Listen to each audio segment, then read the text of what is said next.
This looks better to you? Yeah, it looks much better. Mm-hmm. And we're live. We are live. All right. Just make sure. All right, everything's good. Yep, we are on and running. Okay, back. All right, so welcome everybody back. We're back. The BEV is back. Hello, everybody. It's been a time. As you see, we're a man short. He's still here with us. We didn't move on from him. Just wasn't able to make it today. But the show still must go on. So welcome. I am your host, JB, good friend Rick. And as you can see, I've lost my voice some, but I'm still committed to the grind and I'm happy to be back. So thank you all for tuning in. For those who are here, Rick, how about for old times? Take it away for what we'll talk about and then just say what's on your mind, brother. All right. So real quick, just a life update from me. I'm how many? I'm good 5-6 months into firefighting. Right. I'm in class every day, saving those cats from trees, saving those grannies from trees. Cats from trees is nice. Something with trees is partially always involved. Nice public service. Yeah, but that's my life update. I had to go ahead and get that going, so I appreciate you guys for staying true and following suit, and staying with the BEV. And that's pretty much what's going on with me. My son turned 2 as well. He's lit. He's lit. But the X-Man. Yeah. And you? Yeah. We've been out for 5 months, at least from the YouTube platform. For those loyal followers, we've been doing a thing on Instagram with those live sessions.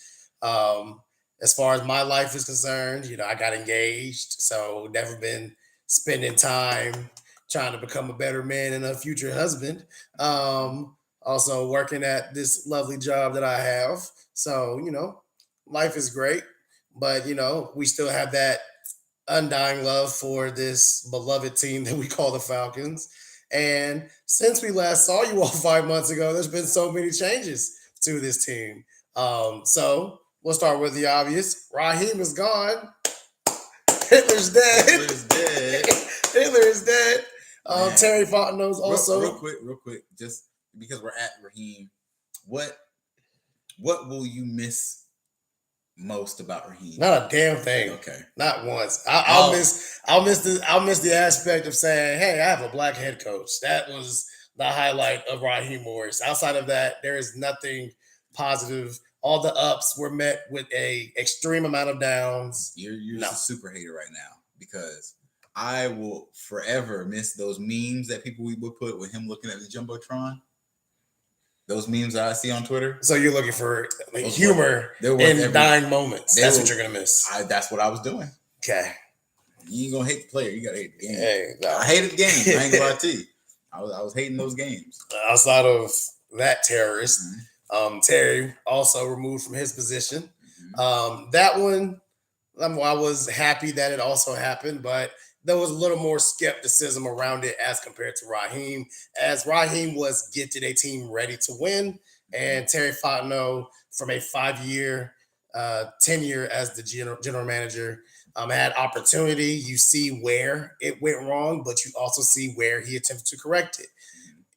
In hindsight, the way we built the team was from the outside in. So that's not really sustainable into winning football games. And it showed, as we couldn't get above 8 wins. And that was Sir Rick's prediction for us. We went shopping for the prettiest cars. Yeah. That's what we did. We went and got a lamb truck. Yeah. That's Drake, the lamb truck. We went and got a Ferrari in Bijan, and we drafted what would you say Pitts is? Pitts is Aston Martin. Little Aston. And Michael Penix is yet to be determined, but right now he is a what's those cars? That's not a good car, but looks like one. Is it a Tesla? Nah. What's that car that people be saying? Oh, isn't this it's a Chrysler? but it looks Oh, like a Phantom. yeah, the Chrysler looks like a Phantom. Yeah, he playing like a Chrysler 300. he playing like a Chrysler right now. I need him to turn to that Phantom real quick. Okay. So, yeah, I need my boy Penix to catch up with everybody else. But at least, I mean, if we're able to now, from the pieces we have offensively, that should work in theory, then we can kind of work on the other stuff. We kind of got the guys. I mean, the Bengals low-key kind of drafted the same way. They just hated O-line. But it kind of worked. They also hate defense. They we also at least tried. Defense. But, you know, it got them to a Super Bowl. So I don't, you know, I see why they tried it. They you know, I don't understand it thoroughly. But, you know, they tried to do something. Understandable. Mm-hmm. Well, you know, safe to say, Terry and Try apparently are similes. Mm-hmm. So we're now here with a new regime. And since, you know, we haven't been necessarily active as this regime's been brought in, let's talk about it. So we hired Kevin Stefanski. Obviously, everybody's aware of that. First, we got, what's his name, is here to stay. Oh, Yolbrick is here to stay. Yolbrick is here to stay. Yolbrick's here to stay. That's a positive. With a new regime, we get a consistent defense. Kevin Stefanski did come with some drama. Not the fan base was not on accord. When are we ever? But with, of course, how we handled the Shador situation, the inability to get consistent quarterback play since 2022, and also the sabotaging that he did in certain moments for the Browns this year. You do see the benefits of what he can bring offensively to the table. He is a well-tenured coach. He is a well-respected coach, albeit the 2025 season.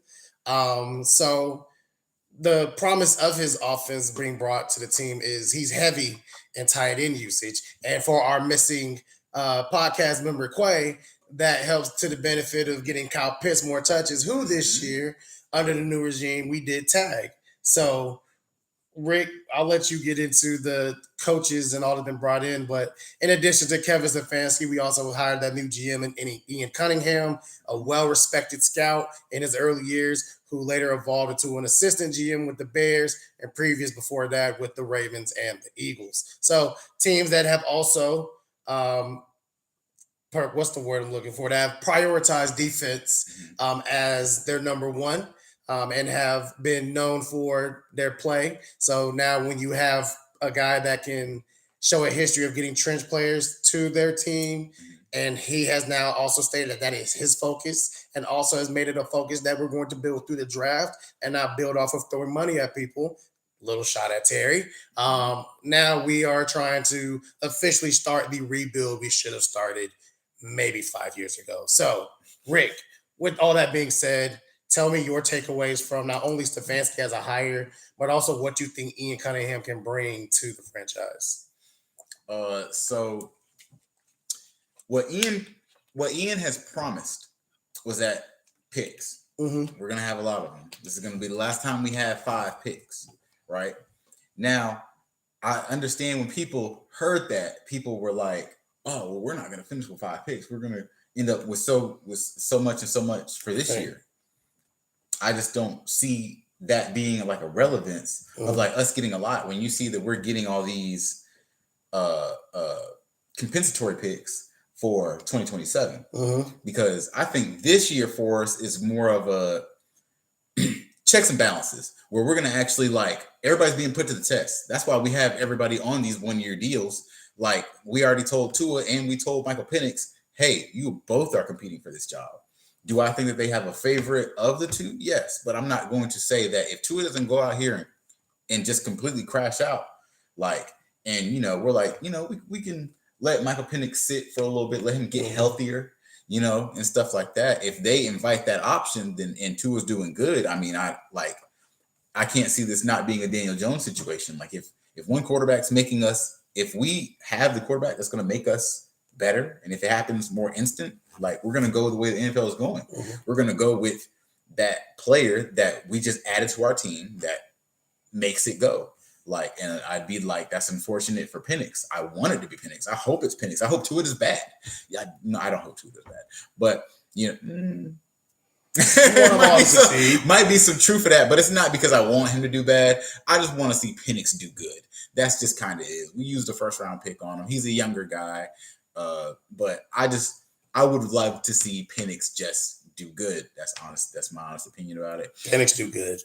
Yeah. Well, let's break down. Obviously, Stefanski. We're going to focus on what's been brought in for personnel with Ian as well. So, Tua Tagovailoa brought to the Falcons. Now, it does keep the offense consistent with a left-handed quarterback. It does keep a more pro-ready quarterback on the schedule, as we had to remove Kirk Cousins from the roster due to all the money that he was owed. Thankfully, he did do us a solid and taking some of a pay cut. So offensively, in addition to adding Tua, we have added some line help. I believe we got a center and also a guard. And now we're going to be focused on them in the draft. Defensively, with Gilbert coming back, there have been additional pieces in the Christian Harris being brought in, like Cal London getting re-signed. Yep. You mentioned Penix's success this year. I want you to elaborate more on that. How much pressure does Michael Penix Jr. have to be the guy that was drafted so high at 8th overall, amidst paying a quarterback $180 million, to now be on his second tenure coach, and essentially he's going to prove it. So just how much pressure in your eyes does this put on Michael Penix? And with that pressure, do you see Michael actually being successful? And what will be the tools of that success, if so? So the thing with Penix is the first year he played the back half of the games in his rookie contract. He played in his rookie first year. He played the back end. I won't even say half, the back end. A couple games in his first year, right? And then the games that he played this year, it was some games you're like, yeah, I can see this progress. But then you got like games like, the Panthers and the Dolphins and stuff like that, the Jets, it was kind of just like it was weird games. That's just like, these are simple throws and stuff that you made last week. I believe the Jets game, that's the game the first game he was out. Right. Yeah, okay. Was that that's what Kirk? That's the first game Kirk played, if I'm mistaken. Okay. But it was still games to where it was just like, there's something about it. Like I don't know if he's using all his arm, all his legs, whatever. But the one thing that he needs to improve, which is kind of hard because it hurt, is his footwork. He has a lot of mechanics that you could kind of see not him being his truly like potential self, because it's just like little things that he can clean up, like how his feet go, how he moves his hip into his throw, that it's just kind of, you see him just long arming it, using every muscle he has from his back shoulder to his hand. And it's just like, you want to be able to hone that, because when you hone that, you're going to get a good piece. But in this offseason, because he's hurt and he's going through rehab, he can't exactly do that to the fullest extent, So that hurts him as far as like him getting the ball going and him just like being able to go out there and perform. Because when he's able to perform, that's going to be like maybe game 3. He says game 1. If he comes back game 1, I mean, more power to him. I'm gonna be a little skeptical about it, but I would rather him start as healthy as he could be than just go out there and just kind of prove a point, because his job's on the line. His job's on the line. He's in year 3. We're gonna give him the same grace that we got Ian. We're giving him the same grace that they gave Justin Fields. Like, it's okay. We see what you can do. Can you do more? If you can't do more, then and you're a good, decent quarterback. I could trade some stuff, get some stuff in here. It can purely be another Caleb situation that like just kind of fell. It just happens. But yeah, it's year 3. If you want to pay, your quarterback on that 5th year option, then okay, it's not a lot of money. It's not like the super crazy Daniel Jones money that's happening out here. But at the same time, it's like, okay, you're gonna spend another year looking. Like, you see, so to me, in this new regime with a new head coach and a new office and everything, this is kind of going to be telling of the tape. You have to show us now. If you don't show us something, then we have to. It has to happen. We have to be in motion. We have to be in constant motion. It's like we can't stop. The minute we stop and we think something's good for us, it's not. It's not good. I won't even start going down the examples. But when something stops working for us, it doesn't pick back up. Mm-hmm. So that's where I kind of feel like we're not a team that can sustain momentum. We have to keep it. We have to keep it. Like it's like what was it that last year with Dan Quinn when we were 0-7 and we finished 8-8. Yeah, like when we found that momentum, we didn't stop it, but we be having a hard time trying to find. So essentially, it's the tools to success for Michael this year are to footwork, his throwing motion, and to not allow the loss of momentum. Yeah, don't allow just sometimes he doesn't have to be the gunslinging pistol whipper that he is. He could just be a manager. Like sometimes that's all it takes. I like that you said that, manager, because when we think about we have Bijan. We do, right? We have Bijan. But think about like quarterbacks. I personally, as you know, I'm a fan of this working with Michael Penix Jr. So we have our quarterback long term for the future for the next 10 years. We're not looking into the 2027 class or even looking for the best free agent next year. Even if, say, Tua does play and becomes the benefactor starter, right? De facto starter, rather, my bad. With Michael, I do agree that footwork needs to be assisted ASAP. I can put some of that on him. I can put some of that on his lack of development last year with the trash coordinator Zach Robinson is. I feel like in addition to his footwork, there has to be some form of rapport with who is being put in the room with him. Now, 2 years ago, obviously you get Darnell Mooney. He wants to take a liking to Kyle Pitts. Now people are gone. We don't have the same room that he's used to. Even what's the guy's name? Casey Washington. He's not a guarantee. He's not a guarantee to be here this year. So for Mike, there needs to be a way to establish some consistency with him, because with consistency is going to bring that momentum that you're looking for, because momentum is a team thing. And we can't, I feel like we give up on these quarterbacks so early. When you see like the likes of Sam Darnold, Mac Jones, guys that have left the team that drafted them and showed, with the right coaching and the right time and development, I can become a serviceable option for this league. And I feel like Michael Penix doesn't have the tools to be serviceable, but we have to put the buy-in into him. Now, I know that you disagree that Tua is a cheap option at the vet, and it does keep the offense consistent, but I also feel that still brings a chance of, hey, you're the guy that's left-handed. You were here first. The offense runs through you. Don't let this dude take your job.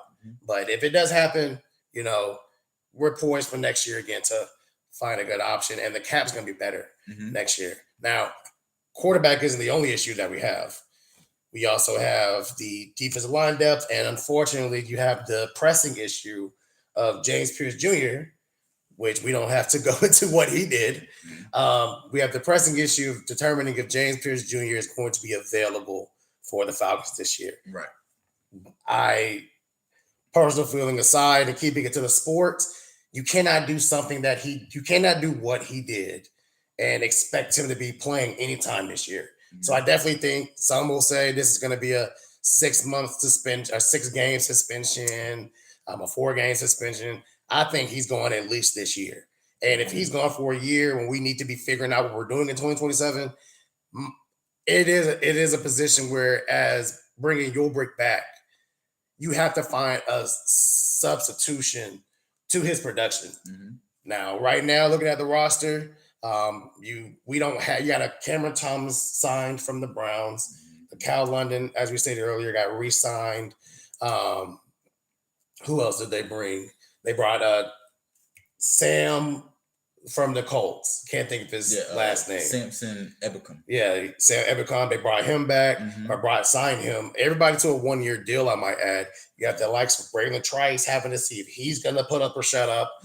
So you have a lot of pieces. Jalen Walker also plays edge. He's not a James Pierce Jr., but with tryouts, with all this, how James Pierce Jr. is still personal issues aside, is still a talented player. Mm-hmm. Do you replicate that this year at all? Do you have a guy that can be the 10 sack guy? I mean, you can't say yes until it happens. Right. You know, me personally, I mean, I like Floyd's gone, Ed Keaty's gone. I like Ojulari got added. Ojulari got added. But is he gonna give me 10 sacks? He might give you 6. He might give me 6, 7. I'll take the 6 or 7. I'm not gonna be greedy. But you know, once we came from that defense just a year ago, that was a laughing stock. We were always bottom 20, you know, and last year we were top 2. Yeah, last year we were top 2. So, you know, we're used to being down there. So going back down there, it's gonna suck. But I mean, we're used to it, you know. But I'm not. But at the same time, like I understand, like Ulbrich is coming back, and you know Nate Ollie's here to stay, and everything like that. And we added these new pieces and everything like that. And it could be this year, could be that same year that it was with when we got Bud Dupree and Calais Campbell. Yeah, like that was. They say Calais has a rule coming back either. He might come back, you know, but still, it's like we'll have guys that can kind of go out there and do something, but it won't. But I don't think it'll be to the same extent that we did last year, because when we had Caden Ellis isn't here no more. You know, he was a very strong vocal leader for us on the defensive end, especially in our linebacker core. Can Divine Diablo replicate that? Who's going to be that person? Is Jesse going to have maybe, I don't know.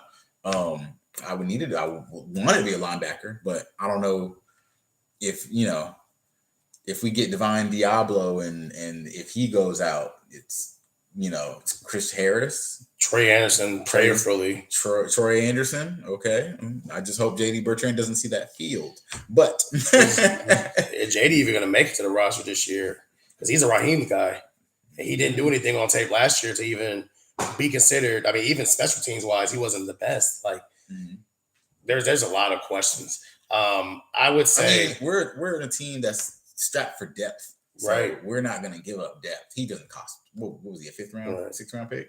Yeah, he doesn't cost. So we're just going to keep him because it doesn't cost. It's the same thing we did we had Richie Grant until his contract was up. He didn't cost. Yeah. So I would say the one thing about the defense, even with potentially James Pierce Jr. not being there, for the pieces that have been added, all the 1-year tryout deals, as you mentioned. One thing about Nate Ollie and Ulbrich is they're a committee. It's a committee approach. Yeah, we had James Pierce getting 10, but remember, Dorless had 8? He gets hurt. At one point, Zach Harrison was keeping up. Like, so there's a lot of pieces where I can still see the pass rush being what it was last year, even without James. But now you just have to get more you have to get more creative with the scheme. So now we have to make it where they cannot key on one guy, which it could do us a service. I do say with us having a new head coach this year, that still keeping the defense with the same coordinator and most of the players coming back, it does give us a leg up in that. But with the offense, I mean, you can have the Bajan Robinsons, the Drake Londons, the Kyle Pitts. You're still learning a brand new scheme. So there's going to be that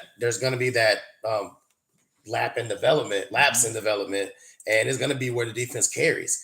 Now, in addition to the defensive carrying, you also got to think about the schedule. The schedule we have this year is going to be one of the toughest schedules. Crazy. So it's when you look at all those elements. The craziest thing is we're looking at what our defense is going to do. I feel like our defense can be fine as far as the offensive. Offense of these teams that we're going to be playing is concerned. Maybe, you know, because also the teams that we're playing, they all pretty much have new head coaches. Like when we play the Ravens, we played the AFC North this year. Yeah, we played the NFC North this year. Yeah. If so, what's it? Mike's not there no more. You know, we'll see what McCarthy does with whatever quarterback he has, because he doesn't have one yet, does he? No, Aaron Rodgers hasn't committed to coming back, so they might be trying to pick up somebody. They got receivers with no quarterback. They traded for Michael Pittman like they had a quarterback. But I think it's definitely like on the offensive side, like for real, because we're playing some rushers this year. Like Mm-hmm. we're playing Trey Hendrickson, Myles Garrett, T.J. Watt. Who else? It's From the NFC North, you got you said Trey Anderson. Yeah. Yaya Michael Parsons. Diaby been tearing us up. He been tearing us up. I mean, John Grenard is still on the Vikings. What's his name? That just got signed to the Panthers. Jalen Phillips twice. Let's see about the Saints are going to replace Cameron Jordan. We do not know who they're replacing, but this is a defensive stat class, especially from the edge position. Yep. So I'm gonna hate it. And then I hope they don't get what's his name from Miami. I hope he goes. They get Ruben Bain. I'm out. I was like, all right, Caleb. Let's see what that knee's looking like. You got to think now, Bajan, like the last 2 years, but last year where he finally got the explosive runs to his name. These defenses are now going to be built to stack Bijan. And when you think of the Panthers, and they brought Devin Lloyd and people that can keep up with him step for step, like. Now, Bajan's going to do what he can do, but there's going to be some overturn because Tommy Reed's going to figure out how can I make this all work. So it's going to be some positions where if Michael Penix does falter at any degree, if he cannot game manage at a minimum, then it's going to be where the defense is going to have it on their backs a lot. And that in turn with that, I can see even no matter with having 5 picks now, no matter what we do with them, I can't comfortably say that we're going to be in a okay position to sustain a 17-game season. So, honestly, my expectations for the year are very low. If they win, if they have a winning season in any capacity, it will not be more than 9 wins. But I definitely see us dropping a lot due to offensive woes. And 7 and 10 is probably the best. I'm about to say, and defense is just kind of like, maybe like we might do something. Not 100% sure. We'll see. You know, everybody gets back. If Jesse's still here in week 8, you know, we don't know. So, my expectations are pretty down there, but it's really because I think that I think we just gotta embrace what happens this year so we can build on what's happening next year. That's what we're saving our money for. That's what we're taking these picks in next year's draft for. You know, I think that's what we should be looking towards. Like, and our cap's bigger next year, over $100 million in cap next year. I don't believe that I think our problem in the last couple of years is that every year we've been doing something to win, doing something to win, doing something to win. It's kind of been the minimalist stuff to kind of win. Like, you know, if we were trying to win 4 years ago, we trade our first round pick for somebody. Right. We just now started trying to win. If you ask me, I agree with you. That's what last year felt like me. Like we just started. I agree with you. Win. We were too stuck in the win now mode. Yeah. And even when we never got a chance to really like sit down and structure our team. Like we never got to sit down and be like, okay, I want these guys, and this is what's going to take me here. I felt like we kind of just were like, all right, since we have these guys, let's try to win. No real like plan about it. I think it was like, we have these guys now. We got to try to do the best we can right now. I feel like 4 years ago when they tried that, it never worked, and now they're trying to do it and be like, okay, let's embrace it this 1 year, and then right. For me, I feel like since in this decade of the 20s, each year we've been not this year. Each year we've been better on paper than the year before, right? So you understand, like, Atlanta's close. Hell, they're 7 and 10. Oh, they finished 7 and 10 in the game. But look at how close the games were. Oh, they finished the 3rd time. That was definitely coaching incompetency. It was also some quarterback issues. Then you get Raheem in here, and it's, okay, you know what? You see what we do. Let me get my experience here. We can do something. And you start off on this high, and then from there, it was just an immediate crash. And I feel like with the constant, like you said, trying to win. I like now that Ian is like, let's take our time with this. Yeah. Let's stop trying to do the same thing over and over, expecting a different result. We're trying so hard to do something that the Panthers just did. Right. The Panthers were never supposed to Panthers weren't supposed to go to the playoffs this year. I don't care what anybody tells me. They were not. So the fact that they did, you can see they're the prime example as well as other teams, is that take your time. I'll say this: Like, even it a doesn't have to season, be so super rushed. even a season like the 2024 Panthers, Mhm. like remember Bryce Young is fumbling and not playing his best. He gets Mhm. benched for Andy Dalton, Mhm. and then Andy Dalton gets hurt. Bryce comes back out there, and Bryce plays better. Mhm. And yeah, Bryce hasn't shown the Heisman candidate Bryce that he was, Mhm. but you saw like even though they finished 5-12 that Mhm. year, it's still like, you know what? You see the evolution. This Yeah. year, there were moments where they finally started winning, but you saw like we know what works. Mhm. And this is Dave Canales getting into his own, right? Yeah. So Well, also, it's didn't have Dave Canales. Who he had then? He had no, he had Dave Canales like the first year he had he had what's his name? Rule. No, Was it Frank not? Wright. Yeah, Frank Wright. Frank He had Wright. Frank Wright. He was. And then they got Canales. Then they got Canales. Yeah, but like I feel like now to be successful, the best case scenario in this is Michael gets healthy. Mhm. Michael plays well. Michael plays so well that even if Tua plays, it's not even a worry about who the quarterback is. And yeah, if the offense isn't the best this year, like we just losing games for whatever reason, we still know, hey, we know enough going into 2027. We have better cap, we have more picks, and we have more of we can have an ability to play offense. Right now, we're playing defense. Yep. So now we can play more of an straight at you attack. Mhm. And if we want to go after that splash guy, we can do that. If we want to get more picks and trade some assets away, we can do that. But there's a lot more room. But 2026 is big on getting the offense in order. So it's. I mean, what are you gonna do? You know, I'm gonna hope. all you can do is. I mean, I don't. Again, I have no expectations for this, but it's just for the sake of for 2027. I just feel like if we could keep as many possible pieces, I mean, that's obviously the expectation every year. Mhm. If you can keep as many possible pieces together, Mhm. we'll be okay on the offense. If we get to this shit goes so bad, oh, you gotta go, you gotta go, you gotta go. Cause think about it. Lindstrom just got paid.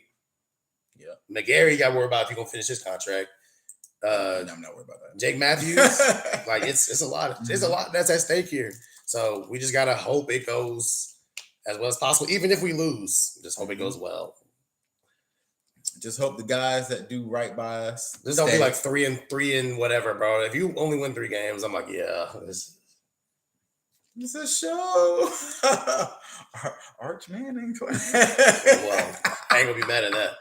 If we go 3 wins, dog. This either gonna be. They're not coming back. There's no. Everything's starting to. Stefanski's going if it goes 3 and. No, he's not. You don't think so? No, he's not. Well, either way, but that is our show, and we Mhm. appreciate you guys that came and viewed and hung out with us for a little bit. Mhm.